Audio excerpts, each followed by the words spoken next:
முயற்சி எடுக்கும் போது தீயவன் எங்களை தாக்கி விடுகின்றான். தடைகள் எங்களுக்கு வந்து விடுகின்றன. ஆண்டவரே, ஏதாவது ஒரு தடை வந்து, ஏதாவது ஒரு குழப்பம் வந்து, ஏதாவது ஒரு பிரச்சனை வந்து எங்களுடைய முயற்சிகளுக்கு முட்டுக்கட்டியாக இருக்கின்றன.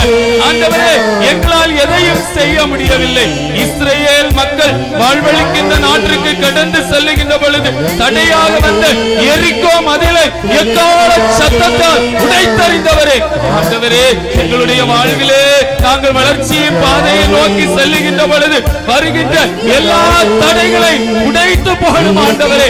ஆண்டவரே, உம்மால் கூடும் என்கின்ற நம்பிக்கையோடு நாங்கள் இதோ இந்த வேளையிலே ஜெபித்துக் கொண்டிருக்கின்றோம். நாங்கள் எங்களுடைய வாழ்விலே வளர வேண்டும் ஆண்டவரே. எங்களுடைய வாழ்விலே அமைதி வேண்டும் ஆண்டவரே.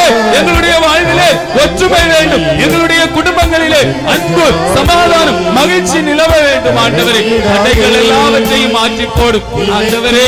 உடல்நல குறைவினால், நோய் நொடிகளினால் ஆண்டவரே வேதனை உற்று நாங்கள் எங்களுடைய வாழ்வு இந்த நோயோடு முடிந்து போய்விடுமோ என்று சிந்தித்துக் கொண்டிருக்கின்றோம்.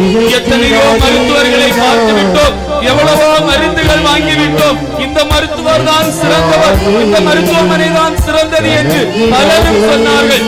எல்லா இடமும் சென்று பார்த்து விட்டோம் ஆண்டவரே. இனி நாங்கள் யாரிடம் செல்வோம் ஆண்டவரே? எங்களிடம் இருந்த எல்லா பணத்தையும்